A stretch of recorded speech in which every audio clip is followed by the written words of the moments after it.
आदाब, सत श्री अकाल, नमस्कार दोस्तों। फिर से एक बार आपका स्वागत है आपके अपने यूट्यूब चैनल पे जिसका नाम है दी फाइनल ट्रूथ। आज के इस एपिसोड में हम बात करने वाले हैं एक ऐसी खबर की जो आपकी नज़र से चूक गई होगी शायद। टॉपिक वही है इलेक्ट्रॉनिक व्हीकल्स। तो क्या है वो खबर, क्या है इस इलेक्ट्रॉनिक व्हीकल से जुड़ी ये बहुत ही महत्वपूर्ण खबर, और अगर ये सच हो जाए तो फिर क्या उसके परिणाम होंगे, इसी पे आज बात करेंगे। तो चलिए फिर वीडियो को शुरू करते हैं। एक रिक्वेस्ट है, वीडियो को अंत तक देखिए, बहुत ही महत्वपूर्ण जानकारी आपको मिलने वाली है। साथ में अगर वीडियो पसंद आए तो उसे लाइक और शेयर ज़रूर कीजिए। और हाँ, हमारे चैनल को अभी तक अगर आपने सब्सक्राइब नहीं किया है तो उसे सब्सक्राइब भी कर दीजिए। तो फिर चलिए शुरू करते हैं आज के इस वीडियो को।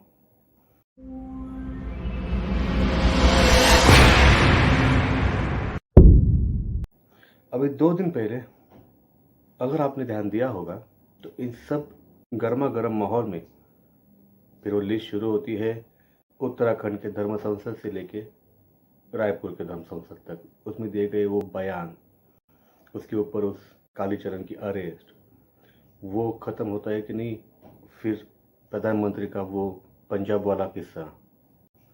इन सब गर्मा गर्म चर्चाओं में, इन सब बातों में एक खबर आपसे ज़रूर छूट गई होगी।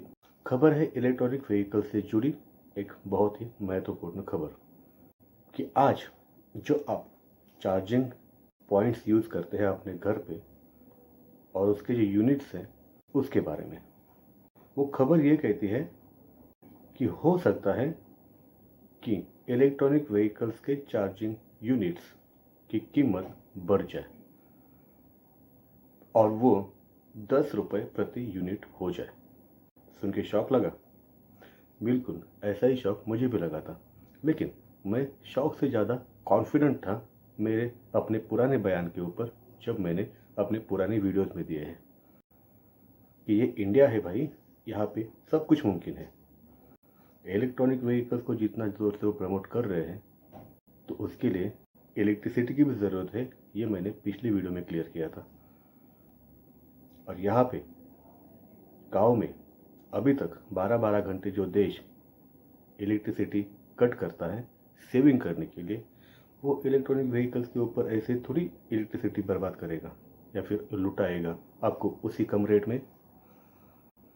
तो वो खबर थी 5 या 6 दिन पहले की जो मैंने पढ़ी।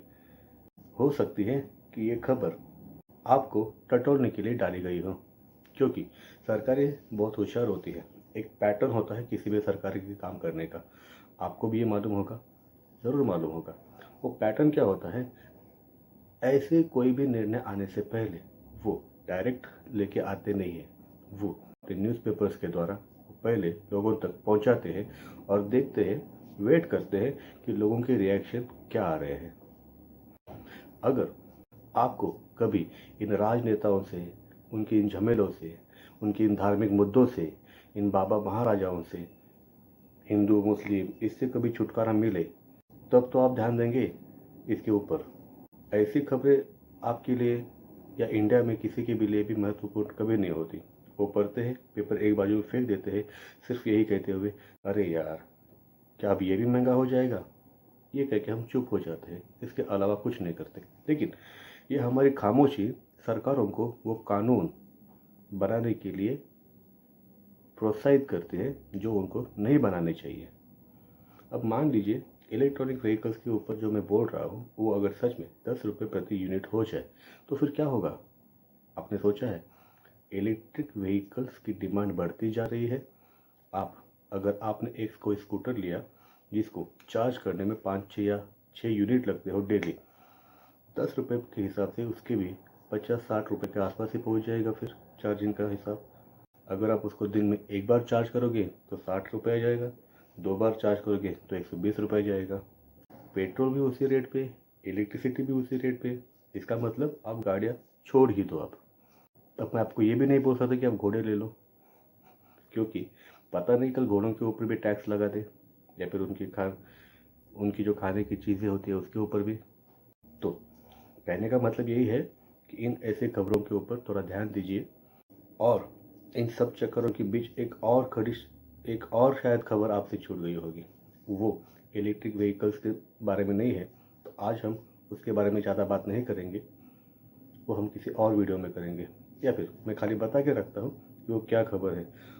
इन सब चक्करों में, इन सब गड़बड़ घोटालों में, इन सब डिस्ट्रैक्शंस से भरी बातों में एक और बात हुई कि रेलवे स्टेशन के रिनोवेशन के चार्जेस भी अभी आपके टिकट में लगने वाले हैं। तो इसका मतलब क्या होता है कि एक तरफ आप रेलवे बेच रहे हो, प्लेटफॉर्म्स बेच रहे हो, उसकी प्राइवेटाइजेशन कर रहे हो, और ऊपर से आप आम जनता से ही पैसे ले रहे हो उसके रिनोवेशन के खर्चे के लिए, वो जो आपके टिकट में आएगा। ये आज सुबह की खबर है, एनडीटीवी पे आई हुई, और कई सारे न्यूज़ चैनल भी ये होगी। तो ये तो पॉइंट अलग है, उसको हम छोड़ देते हैं।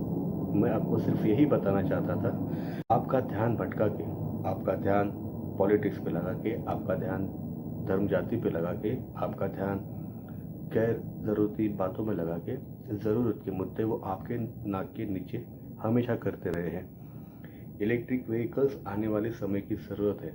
अगर वो चार्ज करने में इतना खर्चा हो जाए तो वो कौन लेगा? सरकारें आखिर चाहती क्या है?